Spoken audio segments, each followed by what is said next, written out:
Hello everyone, my name is Gulafsha और आप सभी देख रहे हैं मेरा official channel DU education club. I hope आप सभी ठीक होंगे और आप सभी अपनी अपनी स्टडी बहुत अच्छे से कर रहे होंगे। देखिए, आज की जो मेरी वीडियो है वो BA प्रोग्राम सेमेस्टर 2 की होने वाली है। सेमेस्टर 2 में जो आपकी हिंदी A या हिंदी का है, आज हम इस सब्जेक्ट को डिस्कस करने वाले हैं। देखिए, ये जो सब्जेक्ट है इसका नाम है हिंदी भाषा और साहित्य। अगर आपके पास भी ये वाली हिंदी है, हिंदी भाषा और साहित्य, तो ये वीडियोस आप लोगों के लिए बहुत ज़्यादा इंपॉर्टेंट होने वाली हैं, क्योंकि इन वीडियोस के माध्यम से आप फुल बुक के जो इंपॉर्टेंट क्वेश्चन विद आंसर हैं वो देख पाएंगे। देखिए, अगर आपने बुक पढ़ ली है तो वेल एंड गुड, अगर नहीं भी पढ़ी है तो अगर आप ये सारे ही इंपॉर्टेंट क्वेश्चन विद आंसर देख लेते हैं तो आपको बुक भी पढ़ने की ज़रूरत नहीं है। सारे ही इंपॉर्टेंट क्वेश्चन जो हैं वो कवर करवाए गए हैं। एंड देखिए, इसकी मैंने ऑलरेडी वीडियो 1 प्रोवाइड करवा दी है। आज हमारी वीडियो 2 होने वाली है। तो अगर आपने वीडियो 1 नहीं देखी है तो आपको लिंक डिस्क्रिप्शन बॉक्स में मिल जाएगा, आप वहाँ से उसे चेकआउट कर सकते हैं। आज हमारी वीडियो 2 होने वाली है, जिसमें हम सारे ही इस बुक के जो इंपॉर्टेंट क्वेश्चन विद आंसर हैं उन्हें कवर कर रहे हैं। चलिए फिर बिना देरी करे आगे की जो क्वेश्चन है हम लोग उन्हें कंटिन्यू करते हैं। एंड अगर आपका ये क्वेश्चन है कि आप यहाँ के जो नोट्स हैं या ये जो नोट्स हैं आप कहाँ देख सकते हैं, आपको ये नोट्स सेल्फ स्टडी के लिए कहाँ मिलेंगे, तो इस क्वेश्चन का आंसर मैं लास्ट में दे देती हूँ वीडियो के, तो लास्ट तक ज़रूर बने रहना। ठीक है, चलिए फिर स्टार्ट करते हैं। नेक्स्ट क्वेश्चन है हमारा, संपर्क भाषा के रूप में हिंदी की विवेचना कीजिए। यानी जो संपर्क भाषा होती है उसके रूप में आपको हिंदी की विवेचना करनी है, हिंदी के बारे में आपको बताना है। ठीक है, सबसे पहले हम देखेंगे भूमिका। भूमिका में आप लिखेंगे, भारत एक बहुभाषीय देश है जहाँ अनेक भाषाएं और बोलियां प्रचलित हैं। इस भाषीय विविधता में आपसी संप्रेषणों को सहज और सुलभ बनाने के लिए ऐसी भाषाओं की आवश्यकता पड़ती है जो विभिन्न भाषा भाषियों के बीच संपर्कों का कार्य कर सके। यानी देखिए, हमारा जो भारत है वो बहुभाषीय देश है जहाँ एक भाषा ना होकर बहुत सारी भाषाएं बोली जाती हैं, और इसी वजह से हमें एक बहुभाषीय या फिर ऐसी भाषा की ज़रूरत होती है जो सभी भाषा में संपर्क कर सके, सभी भाषाओं में हमारी जो बात है वो बता सके। हिंदी ने इस भूमिका को बखूबी निभाया और हिंदी एक ऐसी ही भाषा के रूप में हमारे सामने आई है। इसीलिए हिंदी को संपर्क भाषा के रूप में महत्वपूर्ण स्थान प्राप्त है, और इसीलिए हम हिंदी को संपर्क भाषा कहते हैं। क्योंकि देखिए, कोई भी भाषा क्यों ना हो, उसमें संपर्क करने के लिए हम लोग हिंदी का यूज़ करते हैं, इसीलिए हिंदी को एक संपर्क भाषा के रूप में जाना जाता है। ठीक है, आगे हम देखेंगे संपर्क भाषा क्या होती हैं। अगर हम संपर्क भाषा की बात कर रहे हैं तो संपर्क भाषा जो होती है वो क्या होती है, तो इसमें आप लिखेंगे, संपर्क भाषा वह होती हैं जिसके अलग अलग मातृभाषा बोलने वाले लोग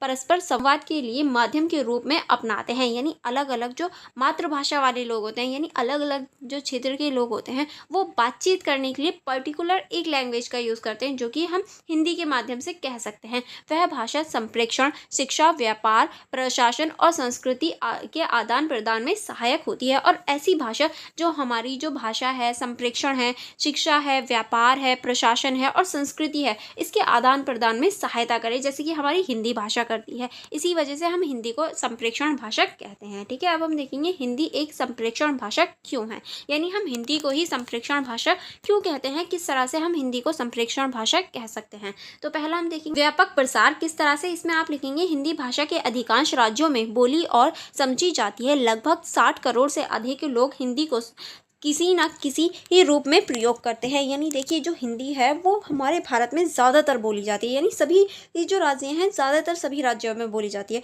और लगभग 60 करोड़ से ज़्यादा जो व्यक्ति हैं वो हिंदी बोलते हैं, किसी न किसी माध्यम में हिंदी बोलते ही हैं। इसी वजह से इसका जो व्यापक स्वरूप है, इससे हम इसको संपर्क भाषा कह सकते हैं। दूसरा आप लिखेंगे सरलता और लचीलापन। किस तरह से जो इसकी सरलता है और लचीलापन है, इसमें आप लिखेंगे, हिंदी की सरल व्याकरण, उच्चारण में सहजता और अन्य भाषाओं से शब्द ग्रहण करने की क्षमता ने इसे संपर्क भाषा बनाने में मदद की है। यानी देखिए, ऐसे बहुत सारे हिंदी में वर्ड्स हैं जो अन्य भाषा से लिए गए हैं, लेकिन हम हिंदी में यूज़ करते हैं। जैसे कि अगर हम ये कहें कि हम शाम कहते हैं, शाम जो है वो उर्दू का वर्ड है, लेकिन हम हिंदी में यूज़ करते हैं, वरना हिंदी का वर्ड तो रात्रि है।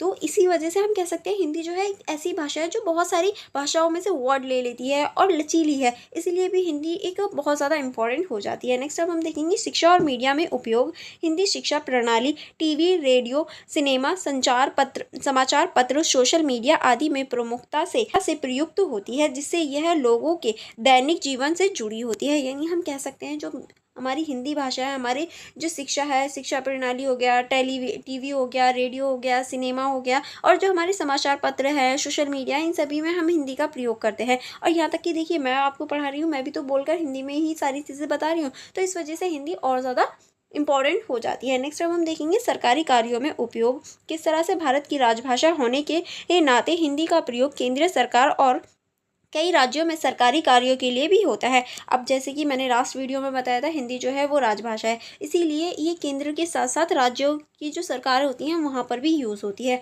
अगर हम इस क्वेश्चन के निष्कर्ष की बात करें तो निष्कर्ष में आप लिखेंगे हिंदी केवल एक भाषा नहीं बल्कि भारत की भाषिक एकता का सेतु है। यह अलग अलग भाषाई पृष्ठभूमियों के लोगों के बीच संवाद और समझ का पुल बनाती है। यानी देखिए, अगर हम हिंदी की बात कर रहे हैं तो हिंदी एक तरह से भाषा ना होकर एक सेतु का काम करती है, क्योंकि देखिए अलग अलग भाषाओं में अलग अलग बातों को संवाद करने में या फिर अलग अलग ट्रांसलेट करने में मदद करती है हिंदी। इसी वजह से ये एक तरह से पुल या फिर सेतु का कार्य करती है। सेतु जो है वो श्रीलंका और हमारे भारत के बीच में एक पुल है जो कि भगवान राम द्वारा बनवाया गया था, ऐसा माना जाता है। इसीलिए हिंदी को भी इसी पैमाने या फिर इसी तरह से देखते हैं।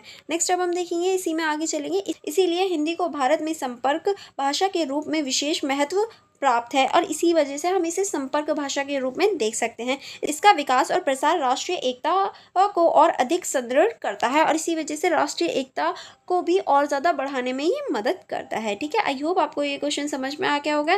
नेक्स्ट क्वेश्चन है हमारा, आदिकालीन साहित्य एवं धार्मिक परिस्थितियों की समीक्षा कीजिए। यानी इस क्वेश्चन में आपको आदिकालीन जो साहित्य है और जो धार्मिक परिस्थिति की हैं इनकी आपको समीक्षा करनी है, इनके बारे में आपको बताना है। ठीक है, सबसे पहले हम देखेंगे भूमिका। इसमें आप लिखेंगे हिंदी साहित्य का प्रारंभ आदिकाल, यानी जो लगभग हम मानते हैं 1050 से 1350 माना जाता है लगभग में। ठीक है, ये लगभग में माना जाता है, से माना जाता है। यह काल भारतीय समाज, धर्म और संस्कृति के दृष्टिकोण से अत्यंत महत्वपूर्ण है। यानी हम कह सकते हैं भारतीय समाज, धर्म और संस्कृति के दृष्टिकोण से ये जो टाइम था ये बहुत ज़्यादा इम्पोर्टेंट था। इस समय का साहित्य तत्कालीन धार्मिक विश्वासों, सामाजिक संरचना और सांस्कृतिक गतिविधियों का प्रतिबंध है। यानी हम इस टाइम की जो धार्मिक विश्वास हैं, सामाजिक संरचना है या संस्कृति है, उन सारी गतिविधियों को यहाँ के जो इतिहास है या ये कहें जो आरंभिक साहित्य है उससे हम पता कर सकते हैं। आदिकाल को वीरगाथा काल भी कहा जाता है और आदिकाल को ही वीरगाथा काल कहा जाता है। देखिए, आपको ये याद रखना है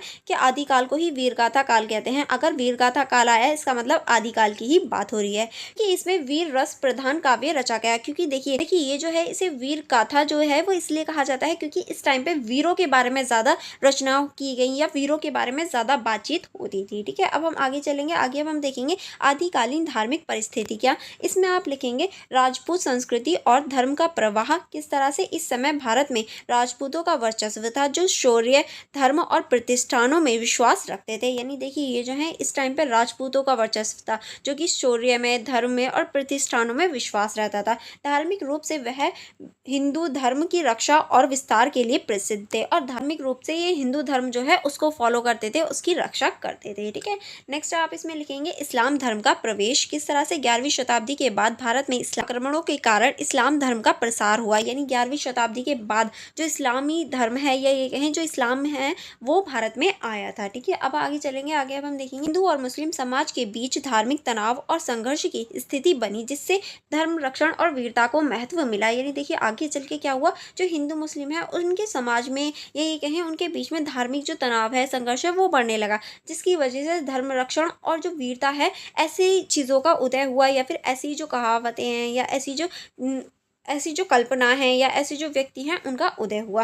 नेक्स्ट अब हम देखेंगे धर्म और साहित्य का प्रवाह। किस तरह से इस समय के साहित्य में धार्मिक आस्थाओं, धर्म युद्धों, तीर्थों, देवताओं की स्तुतियों आदि का वर्णन प्रमुख है। और इस टाइम पे जो धार्मिक आस्थाएं थी और धर्म युद्ध थे, तीर्थ थे, देवी देवताएं थी, इनके बारे में बहुत ज़्यादा बातचीत होती थी या इनके बारे में ही सारी चीज़ें वर्णित मिलती हैं। नेक्स्ट अब हम देखेंगे कवियों ने धर्म के प्रति भक्ति, वीरता और त्याग की भावना को उजागर किया। यानी जो कवि थे वो धर्म के प्रति जो भक्ति होती थी, वीरता होते थे, त्याग होता था, प्रेम होता था, उसको दिखाते थे, उसको उजागर करते थे। नेक्स्ट आप इसमें लिखेंगे आदिकालीन साहित्य परिस्थितियाँ। अगर हम आदिकालीन साहित्य की परिस्थितियों की बात करें तो इसमें पहला आप लिखेंगे साहित्य का उद्देश्य। किस तरह से इस काल में साहित्य का उद्देश्य वीरों के चरित्र का गुणगान करना था। यानी देखिए इस टाइम पे जो साहित्य था उसमें सारे में ही वीरों के जो चरित्र होता था या वीर जो होते थे, जो योद्धा होते थे, उनका ही गुणगान आपको मिल सकता है। यानी सिर्फ वीरों के बारे में बताया जाता था। नेक्स्ट आप इसमें लिखेंगे समाज में वीरता, धर्म परायणता और राष्ट्रीय भक्ति को जागृत करने के लिए साहित्य का प्रयोग किया गया और जो हमारी वीरता है, धर्मपरायणता है और राष्ट्रीय भक्ति है उसको जागरूक करने के लिए, उसको बढ़ाने के लिए साहित्य का प्रयोग किया जाता था। नेक्स्ट आप इसमें लिखेंगे प्रमुख काव्यधारा वीरगाथा काव्य। अगर हम प्रमुख काव्यधारा या फिर वीरगाथा जो काव्य हैं उनकी बारे में बात करें तो इस युग में चारण और भाट कवि होते थे। यानी इस युग में चारण और जो भाट कवि हैं वो होते थे जो राजा की प्रशंसा में काव्य लिखते थे, यानी राजाओं की तारीफों में काव्य लिखे जाते थे इस टाइम पे। ठीक है, नेक्स्ट अब हम देखेंगे रासो काव्य परंपरा इसी काल की देन है, और जो रासो है वो इसी काल की है जो कि चंद्रबरदाई द्वारा लिखी गई थी। ठीक है, चलिए उदाहरण, अगर हम इसका उदाहरण देखें तो उदाहरण के रूप में आप लिखेंगे, चलिए इसको देख लेते हैं। उदाहरण में आप लिखेंगे पृथ्वीराज रासो जो कि चंद्रबरसाई द्वारा रचित है। ठीक है, नेक्स्ट आप इसमें लिखेंगे देव रासो जो कि कुमार रासो द्वारा लिखी गई है या कुमार रासो द्वारा बनाई गई है। ऐसी बहुत सारी है। ठीक है, नेक्स्ट अब हम देखेंगे भाषा और शैली। अगर हम यहाँ की भाषा और शैली की बात करें तो इस काल की भाषा भ्रंश, ब्रज और प्रारंभिक खड़ी बोली से प्रभावित थी। यानी इस टाइम पे जो अपभ्रंश भाषा थी, ब्रज थी और प्रारंभिक जो खड़ी बोली थी उसका प्रयोग किया जाता था। आगे अब हम देखेंगे देश शब्द, वीर रस की प्रधानता, अलंकारों का प्रयोग और श्रृंगारों का अभाव इस काल की विशेषता है। यानी इस टाइम पे वीर रस, प्रधानता और अलंकारों का प्रयोग और श्रृंगार रस की जो अभाव है वो इस काल की प्रमुख विशेषताओं में से एक है। नेक्स्ट अब हम देखेंगे सामाजिक और सांस्कृतिक परिप्रेक्ष्य। इसमें आप लिखेंगे समाज, जाति व्यवस्था और धार्मिक कट्टरता से बंधा था। यानी इस टाइम पे जो जातीय व्यवस्था थी, धार्मिक कट्टरता थी वो बहुत ज्यादा थी। नेक्स्ट अब हम देखेंगे राजाओं की प्रतिष्ठिता, युद्ध में वीरता और नारी की मर्यादा को अत्यधिक महत्व दिया जाता था। यानी युद्ध की प्रतिष्ठिता, युद्ध में जो वीर होते थे और जो नारी की मर्यादा होती है, यानी ये माना जाता था कि नारियों को सिर्फ घर में रहना है, अपनी मर्यादा में रहना है। तो मर्यादा जैसी बहुत ज्यादा चीजें प्रचलित थी। नेक्स्ट अब आप इसमें लिखेंगे नारी चित्रण, अधिकतर प्रेरणादायक या आदर्श पत्नी के रूप में देखा जाता था। यानी नारी को हमेशा एक आदर्श पत्नी के रूप में देखा जाता था जो हमेशा जी हुजूरी करती रहे।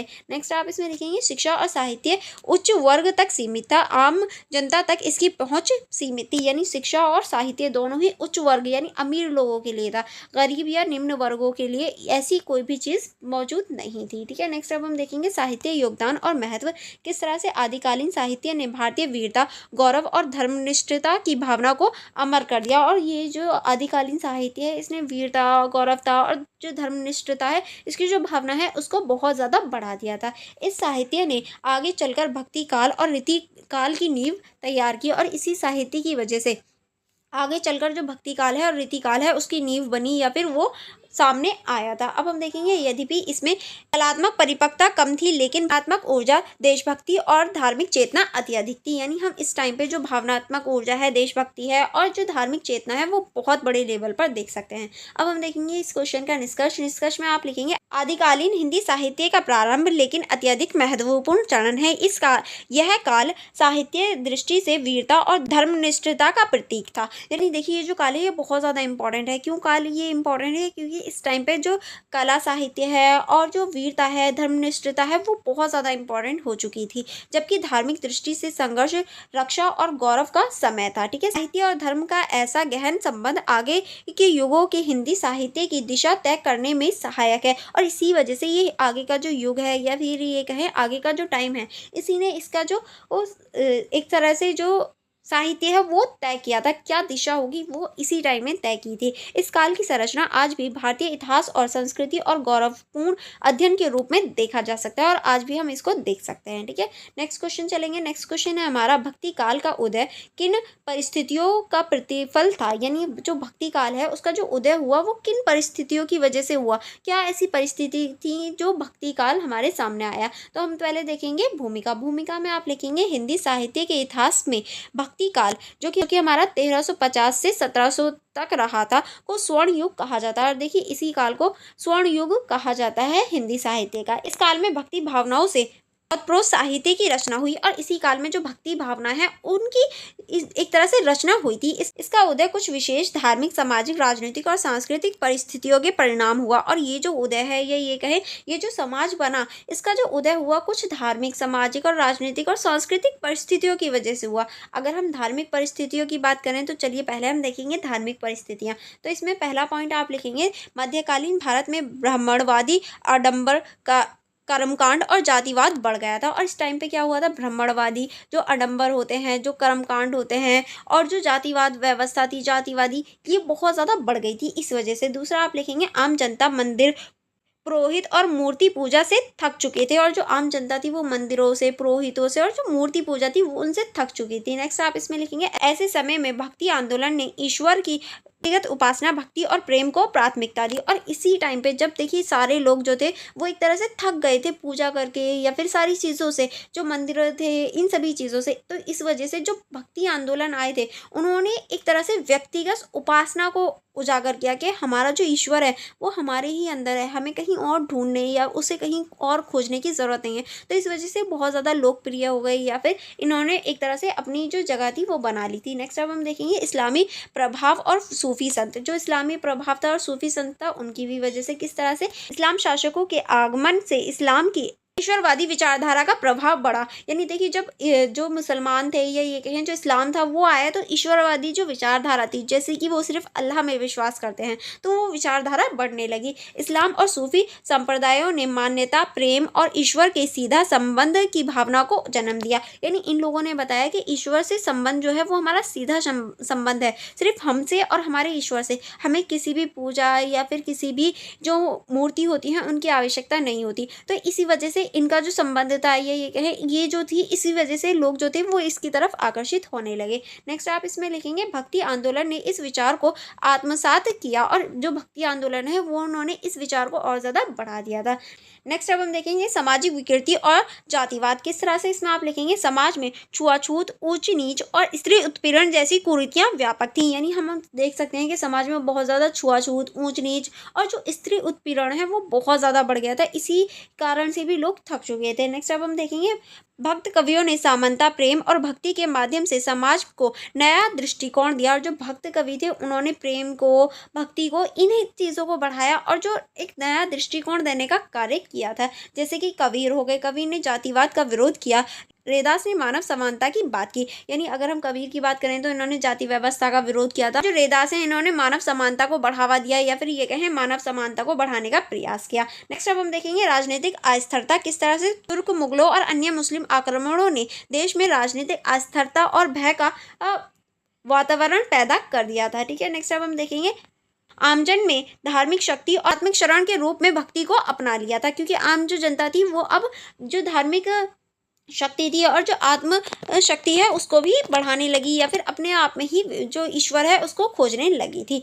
नेक्स्ट आप इसमें लिखेंगे संस्कृत का पतन और लोक भाषा का उत्थान। किस तरह से संस्कृत आम जनता की भाषा नहीं थी, वह केवल विद्वानों तक ही सीमित थी। इसी वजह से जो संस्कृत भाषा थी उसका पतन होने लगा। भक्ति आंदोलन ने लोक भाषा में रचना को अपनाया जिससे जनसाधारण तक ईश्वर और भक्ति के विचार पहुंच सके। इसी वजह से जो लोक भाषा है या ये कहें जो लोक भाषा है वो प्रचलित होने लगी थी। ठीक है, आगे चलेंगे। जैसे कि अगर हम बात करें जो वो तुलसीदास हैं इन्होंने अवधी भाषा का प्रयोग किया, सूरदास ने ब्रज भाषा का, मीरा ने राजस्थानी और कबीर ने सिंधुगढ़ी जो भाषा है उसका प्रयोग किया। अगर हम इस क्वेश्चन के निष्कर्ष की बात करें तो निष्कर्ष देख लेते हैं। निष्कर्ष में आप लिखेंगे इस प्रकार भक्ति काल का उदय तत्कालीन धार्मिक असंतोष, सामाजिक कुरीतियों, राजनीतिक अस्थिरता, भक्ति जन जागरण का प्रमाण था। और इसी वजह से हम इसको सामाजिक असंतोष, सामाजिक कुरीतियां और जो जातीय असमानता है इनका एक तरह से जागरण कर रही थी।